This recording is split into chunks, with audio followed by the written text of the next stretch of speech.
দেখুন কি একটা অবস্থা, রাস্তার মাঝপথে যাত্রীরা সিগন্যাল দিছে, উনি আর ঠিক রাস্তার মাঝখান থেকে ঘুরে ফেলাইছে গাড়িটা। সামনে ভিডিওটা না টেনে দেখুন, তাহলে বুঝতে পারবেন এদের বিরুদ্ধে কি করা যায়। পরিবহনে কি সংস্কার করা যায় না?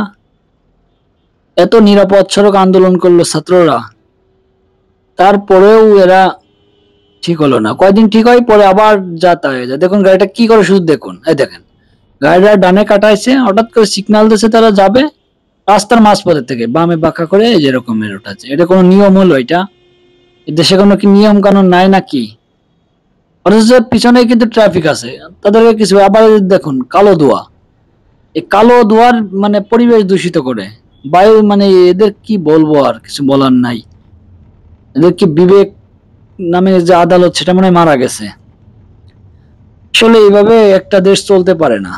এই পরিবহন খাতে, মানে পরিবহন খাতে সংস্কার করা দরকার, বড় সংস্কার। ঢাকা শহরের অর্ধেক জ্যাম লাগে এদের কারণেই।